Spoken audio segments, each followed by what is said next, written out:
प्यारे बच्चे good morning.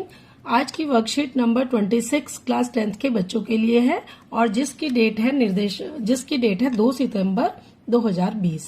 तो आज हम सीखेंगे दूरी सूत्र के अनुप्रयोग। इसके दूरी सूत्र को यूज करके हम कैसे सवाल हल कर सकते हैं। आज हम 3 तरह की स्थिति को डिस्कस करेंगे, लेकिन उससे पहले याद कर लेते हैं दूरी सूत्र। तो बच्चों, अगर कोई दो बिंदु P और Q दिए हैं तो उसके बीच की दूरी निकालने के लिए क्या सूत्र होता है आपके पास? D बराबर वर्गमूल x2 माइनस x1 का वर्ग प्लस y2 माइनस y1 का वर्ग। ठीक है। और एक पहले का दूसरे में अगर आप देखो तो यदि बिंदु P xy की मूल बिंदु O 0 0 से है तो दूरी कितनी हो जाएगी? क्योंकि x1 y1 बटा 0 हो गया और एक ही बिंदु हमें दिया हुआ है, तो क्या इसका आंसर निकलेगा? x2 का वर्ग प्लस y2 का वर्ग। तो आप निकाल सकते हो कि अगर एक ही बिंदु हमें दिया है तो वर्गमूल x square plus y square. तो ये दो सूत्र पिछली बार हमने लास्ट वीडियो में किए थे। अब हम देख लेते हैं। अगर स्थिति नंबर 1 है कि अगर हमारे पास 2 से ज्यादा बिंदु दिए हैं तो क्या हम दूरी सूत्र का प्रयोग कर सकते हैं? बिल्कुल कर सकते हैं। तो पहली स्थिति है आपकी समदूरस्थ समान दूरी पर बिंदु। x अक्ष पर वह बिंदु ज्ञात कीजिए जो बिंदुओं A और B से समदूरस्थ हो। तो बेटा ये x अक्ष है, देखो आपका। ठीक है। इसको हम बोलते हैं, जो हॉरिजॉन्टल लाइन होती है, इस तरह से सीधी लाइन होती है, उसको हम बोलते हैं x एक्सिस या x अक्ष। ठीक है। और इसमें हमें एक बिंदु दिया हुआ है, मान लेते हैं कि वो बिंदु है C। अब क्योंकि ये x अक्ष पर स्थित है तो इसके कोऑर्डिनेट होंगे x0, इसके निर्देशांक होंगे x और 0। जब x अक्ष पर कोई बिंदु होता है तो y का मान हमेशा 0 होता है। अब इससे बराबर दूरी पर इधर एक बिंदु है और इधर एक बिंदु है B। तो इसको A के निर्देशांक आपको दिए हैं -2 5 और ये दिए हैं 2 -3। तो आपको निकालना है AC बराबर BC, क्योंकि ये समदूरस्थ समान दूरी पर, यानी कि क्या दिया है आपको? AC बराबर CV। तो चलिए निकाल लेते हैं। क्योंकि बिंदु x अक्ष पर स्थित है अर्थात x0 और अभीष्ट बिंदु है, मान लीजिए C जो बिंदु है ये x0 A और B से समान दूरी पर है, तो AC बराबर हो गया BC। अब आपने दूरी सूत्र का प्रयोग कर दिया, यहाँ पे आपने मान रख दिया। पहले हम निकालेंगे AC। A हमारा क्या है? बिंदु -2 5 और C क्या है? x0। तो x माइनस माइनस क्या हो जाएगा? प्लस x प्लस 2 का वर्ग जमा यहाँ पे क्या मान है? 0 0 माइनस 5 का वर्ग। अब बराबर निकालना है BC। B ये बिंदु है, C ये बिंदु है, तो x माइनस 2 का वर्ग जमा y का मान बताओ? 0 माइनस माइनस क्या हो गया? प्लस 0 प्लस 3 का वर्ग। अब जब दोनों तरफ बच्चों वर्गमूल होता है, एक सा निशान होता है, तो ये वर्गमूल आपस में कट जाते हैं, ये ऐसे कट जाएंगे, यानी कि इसको लगाने की अब जरूरत नहीं है। तो अब सीधा a प्लस बी के होल स्क्वायर से हमने खोल लिया। x स्क्वायर क्या होता है? a प्लस बी का whole square. a plus B का होल स्क्वायर होता है a square. a plus B का होल स्क्वायर बराबर होता है बेटा a स्क्वायर प्लस 2ab प्लस b स्क्वायर। याद आया? तो हमने मान से खोल लिया। x स्क्वायर प्लस 2ab, 2 2 जा 4x प्लस 2 2 जा 4, और ऐसे ही 0 माइनस 5 का वर्ग क्या हो गया? तो जब आप इस 0 को खोलेंगे तो कोई फॉर्मूला नहीं लगेगा क्योंकि 0 है। -5 का वर्ग, माइनस का वर्ग करेंगे तो प्लस हो जाएगा और 5 का वर्ग हो गया 25। ऐसे इसको खोल लो। x स्क्वायर, क्योंकि माइनस का निशान है तो यह माइनस आएगा। x स्क्वायर माइनस 2ab, तो 2 2 जा 4, 2 दूनी 4 और ये हो गया x, और b स्क्वायर यानी कि 2 दूनी 4। यहाँ पे भी 0 है तो 0 सिर्फ 3 का वर्ग करेंगे, 3 का वर्ग हो गया 9। अब देखते हैं क्या दोनों तरफ कोई एक सी संख्याएं हैं?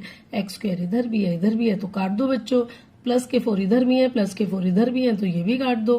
क्या बच गया? 4x प्लस 25, और इधर क्या बच गया? माइनस के 4x। तो 4x और माइनस के 4x को इधर ले जाएंगे तो क्या हो गया? प्लस 4x, और इधर क्या बचा था? 29, और ये क्या बचा है? 9। 9 को एज इट इज रखेंगे। जब 25 को इधर ले आएंगे तो ये -25 हो जाएगा। ठीक है बेटा। अब इसको सॉल्व कर लेते हैं। 8x इज इक्वल्स टू -16, 4 और 4 8, 25 में से 9 घटाएंगे तो 16 बचेंगे, लेकिन साइन कौन सा आता है, बड़ी संख्या का, तो -16। तो बच्चे x का मान आ गया -16/8 बराबर -2। यानी कि आपके जो बिंदु आपको निकालना है वो उसका मान है -2 0। चलिए अब हम करते हैं अगला क्वेश्चन नंबर 2। क्वेश्चन नंबर 2 आपको दिया है पहली स्थिति। इसमें भी क्या दिया है, x और y में एक संबंध स्थापित करना है। यानी कि अब आपका बिंदु नहीं आएगा, ऐसे एक संबंध आएगा, एक समीकरण आएगी, ठीक है, ताकि बिंदु xy बिंदु 3 7 और 5 7 से समदूरस्थ है। ये आपको दो बिंदु दिए हैं। मान लीजिए हमने इसको P मान लिया है, इसको M मान लिया है और इसको N मान लिया है, 3 बिंदु मान लिए। क्योंकि ये बिंदु इन दोनों से समदूरस्थ है तो बेटा PM बराबर है PN। फिर से दूरी सूत्र निकाल लगाएंगे तो 3 माइनस x का वर्ग जमा 7 माइनस y का वर्ग बराबर वर्गमूल क्या लगाएंगे, 5 माइनस x का वर्ग जमा 4 माइनस y का वर्ग, वर्गमूल से वर्गमूल कट जाएगा। और इसको फार्मूले से खोलेंगे, a माइनस बी का होल स्क्वायर। तो a माइनस बी का होल स्क्वायर क्या होता है बच्चे, a square minus 2ab plus B square. ये आपका a माइनस बी का होल स्क्वायर होता है, ठीक है। अब इसको खोल दीजिए, 3 दूनी, जब 3 का वर्ग करेंगे तो 3 दूनी नहीं होगा, 3 को 3 से गुना करना है, इसलिए 3 तिया 9, 2ab, 2 तिया 6 माइनस 6x और x का वर्ग करेंगे तो प्लस x का वर्ग। ये सूत्र बेटा आपको अच्छे से आते हैं तो आपको बस खोलना है। ऐसे इसको भी आपने खोल लिया तो आपका आ गया 7 को 7 से गुना करने पर 49, 7 दूनी 14 माइनस 14 के y और y का वर्ग ऐसे ही लिख देंगे। अब इधर देखिए 5 पंजे 25, ध्यान से देखिए -2 फार्मूले में आता है, 2 पंजे 10 और x एज इट इज, जो निशान ये है वही आगे लगा देंगे। ऐसे ही 4 माइनस वाई स्क्वायर को खोल दिया तो 4 चौक 16, माइनस का निशान है लगा दिया, 2 चौके 8 y और प्लस वाई स्क्वायर। अब जो एक सी संख्याएं हैं हम उनको फिर से काट देते हैं। देखो x स्क्वायर से x स्क्वायर कट गया, तो यहाँ अगर हम देखें तो और क्या बचता है, माइनस के 6x बचते हैं, ठीक है। इसको आप जब माइनस के 14y बचते हैं और क्या बचता है, इधर से हम माइनस के 10x इधर ले आए और माइनस के 8y इधर ले आए। माइनस के 8y जब हम बराबर से दूसरी तरफ लाते हैं तो आगे के निशान बदल जाते हैं, इसलिए ये माइनस प्लस हो गया और ये माइनस भी प्लस हो गया। तो जिनमें चर था x और y उन सबको हमने बराबर के उल्टे हाथ पे रख दिया और केवल संख्याओं को सीधे हाथ पे ले जाएंगे। यहाँ क्या बचा, 25 और प्लस के 16, ये क्या बचा माइनस के 9, 49 को उधर ले जाएंगे तो माइनस के 49। अब इसको हल कर लो बेटा कि x में से x माइनस करेंगे तो माइनस के 6x जमा 6x कितने बचे, 10 में से 6 गए 4, संख्या बड़ी है 10 इसलिए प्लस का निशान। माइनस के 14y जमा के 8y, y ऐसे ही लिखेंगे, माइनस के 14 प्लस के 8 क्या आएगा 6, निशान कौन सा आएगा, बड़ी संख्या का। ऐसे इसको जमा घटा करना आपको आता है तो आ जाएगा -17। तो यही x और y में वांछित संबंध है। देखते हैं स्थिति नंबर 2। स्थिति नंबर 2 में क्या है बेटा कि संरेखी एक ही रेखा पर बिंदु और त्रिभुज, बिंदु या त्रिभुज इसके बारे में हम देखेंगे। मान लीजिए 3 बिंदु हैं ए बी और सी, एक ही रेखा पर हैं, तो कब संरेखी होंगे, अर्थात संरेखी होंगे कब, जब ए बी जमा बी सी बराबर है ए सी। ये देखिए 3 बिंदु हैं एक ही रेखा पर, अगर ए बी और बी सी को जमा करें और ए सी आ जाए तो ये एक तीनों संरेखी बिंदु हैं। और अगर ये संरेखी नहीं होंगे तो आगे पीछे होंगे, तो बेटा कहीं पर भी होंगे तो 3 लाइनें बन जाएंगी ना, तो ये बना देंगे त्रिभुज। कब, जब 2 भुजाओं का योग तीसरी भुजा से ज्यादा हो। तो कोई भी ले सकते हैं, ए बी जमा बी सी, अगर ए सी से बड़ी है इसका जमा करने पर तो भी त्रिभुज है। ऐसे ही ए बी जमा ए सी, बी सी से बड़ी है, इस निशान को बोलते हैं बड़ा, तो भी त्रिभुज है। तो ऐसे ही तीनों स्थिति में अगर ये संरेखी नहीं है तो कैसे बिंदु हैं, ये एक त्रिभुज बनाएंगे। अब हम देखते हैं स्थिति नंबर 3। स्थिति नंबर 3 में बच्चों आप जब देखोगे तो दिया है कि 4 बिंदुओं से बना चतुर्भुज। अब चतुर्भुज होता है 4 भुजाओं से बनी आकृति। चतुर्भुज में 4 पॉइंट होते हैं, ए बी सी और डी। अब अगर हम इसी क्रम में इसको लिखते हैं तो ए बी बराबर बी सी बराबर सी डी बराबर A D, A B B C C D और ए डी।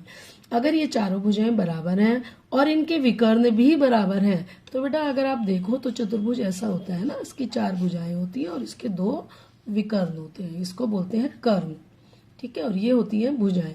तो अगर ये चारों भुजाएं बराबर हैं और ये भी बराबर है तो इसको कहते हैं वर्ग। याद आ गया बच्चों, छोटी क्लासेस में आपने किया हुआ है। ऐसे ही समचतुर्भुज है, अगर उसकी चारों भुजाएं बराबर हैं ये और विकर्ण बराबर नहीं है तो ये कहलाएगा समचतुर्भुज। और यदि ए बी बराबर है सी डी और बी सी बराबर है ए डी तो ये बन जाता है आयत। क्या होता है, जब लंबाई और चौड़ाई अलग अलग होती है, ये इसके बराबर है, ये इसके बराबर है, लेकिन इसके अगर विकर्ण बराबर है, ये कर्ण कहलाते हैं, तो ये आयत हो गया। और अगर ये बराबर नहीं है तो बेटा ये आपको ऐसे फिगर बनी होगी, याद होगी, इसके बराबर है इन दोनों के और ये इसके बराबर है, तो ये और ये बराबर नहीं है तो ये कहलाएगा समांतर चतुर्भुज।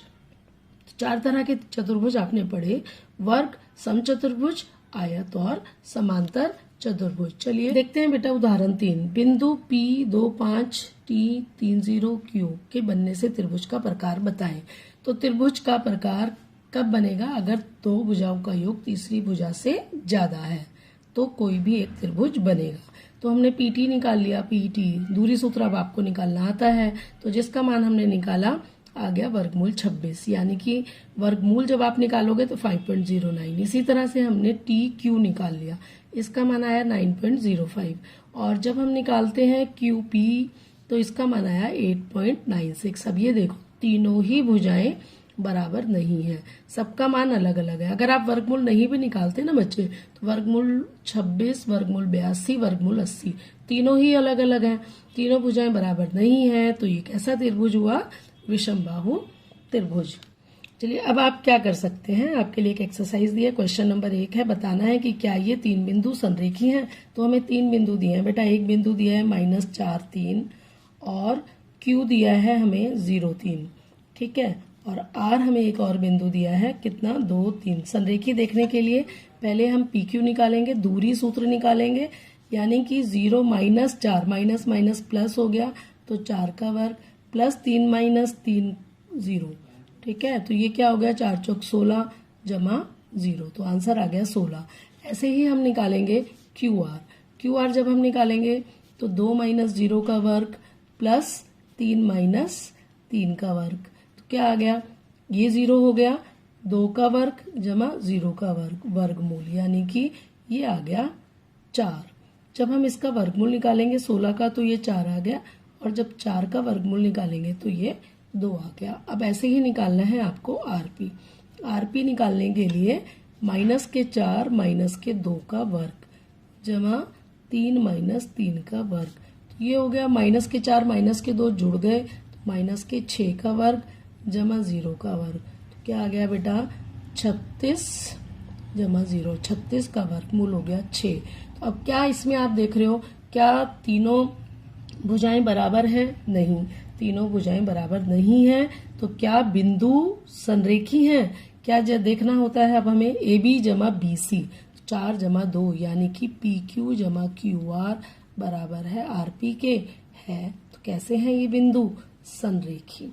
क्या लिखेंगे, ये बिंदु कैसे हैं बेटा, संरेखी बिंदु हैं, ठीक है, तो हम लिख देंगे कैसे बिंदु हैं ये, संरेखी। ओके, तो पहले में आ गया आपका संरेखी। दूसरे क्वेश्चन में देखिए, बिंदु -8 5 और x अक्ष के बीच की दूरी ज्ञात करो। अब बेटा ये x अक्ष है, ठीक है ना, मान लीजिए कि ये आप देखिए ये x अक्ष है बच्चा, यहाँ पे पूरा x अक्ष है और यहाँ पे कोई बिंदु है, तो अब यहाँ पे कोई बिंदु तो दिया नहीं, तो हमें सीधा यहाँ से दिया है, तो ये दूरी क्या होती है, y अक्ष का मान, और y अक्ष का मान कितना दिया है 5, तो कितनी लिख देंगे, बस हम 5 मात्रक, ठीक है। इसके बाद हमें बताना है कि बिंदु माइनस, ये आपको 4 बिंदु दिए हैं, चतुर्भुज यदि कोई है तो इनका प्रकार बताइए, यानी कि आपको इन सब की दूरी निकालनी है। चलिए इसका हल देख लेते हैं, तो कैसे निकलेगा, आपको दूरी निकालनी है, PQ बराबर मान रख दिया मैंने -6, ये आपको 2 पॉइंट दिए हुए थे, -6 और -9 क्या हो जाएगा ये, -6 + 9, 9 में से 6 माइनस करेंगे 3। और दूसरा पॉइंट है 4 - 1, 4 में से 1 माइनस किया, उसका वर्ग निकाला, 3 का वर्ग, तो ये आ गया 3 का वर्ग जमा 3 का वर्ग बराबर है 9 जमा 9। वर्गमूल निकालेंगे, 9 जमा 9 आ जाएगा 18। आप इसको यहीं पे ही छोड़ सकते हैं या इसके अभाज्य गुणनखंड बना के इसका वर्गमूल निकाल सकते हैं। ऐसे ही है जब आप क्यू आर निकालोगे, यानी कि क्यू आर 0 माइनस माइनस क्या हो जाएगा प्लस, तो 6 का वर्ग आ गया, 2 - 4 करके माइनस के 2 आएंगे, माइनस को माइनस से मल्टीप्लाई करेंगे प्लस, तो ये भी आ गया 4, 36 + 4 = 40। ठीक है, अब आप निकाल लीजिए आर एस। जब आप आर एस निकालेंगे तो आर और एस -3 0 - 3, तो जब आप वर्ग निकालेंगे और 2 - 1, बेटा इसको आर एस भी लिख सकते हैं, एस आर भी लिख सकते हैं, कोई भी पॉइंट आप अपनी सुविधा से आगे पीछे ले सकते हैं, क्योंकि वर्ग करने पर वो प्लस ही हो जाएगा। तो 2 + 1 का वर्ग, तो ये आ गया, 3 का वर्ग करेंगे तो 9 आ जाएगा, 3 का वर्ग करेंगे 9, तो ये भी आ रहा है 18। अब एस पी निकाल लो, -3 - 9, जब आप इसको हल करोगे तो 40। तो आप देख रहे हो 2 भुजाएं बराबर हैं और ये 2 भुजाएं बराबर हैं, यानी कि सम्मुख भुजाएं बराबर हैं चतुर्भुज की। तो हमने लिख दिया PQ बराबर RS बराबर 18 और RQ बराबर SP बराबर वर्गमूल 40। तो यहाँ पे वर्गमूल 18 आएगा। ठीक है, PR बराबर आ गया। अब हमें इसका देखने के लिए कि कैसे चतुर्भुज है, हमें सिद्ध करना पड़ेगा कि कर्ण बराबर है या नहीं। तो हमने PR और QR निकाल लिया बच्चों, तो हम देख रहे हैं कि दोनों अलग अलग हैं। तो अगर कर्ण बराबर नहीं होते, PR बराबर नहीं है QS के, तो ये क्या हो गया, पैरेललोग्राम। क्या हो गया ये, समांतर चतुर्भुज। इसको हम बोलेंगे बेटा समांतर चतुर्भुज। तो बच्चों ये थी आपकी आज की वर्कशीट। अगर आपको अच्छी लगी, वीडियो आपके लिए हेल्पफुल है, तो वीडियो को लाइक करें, शेयर करें और चैनल को सब्सक्राइब करें। Thank you, good bye.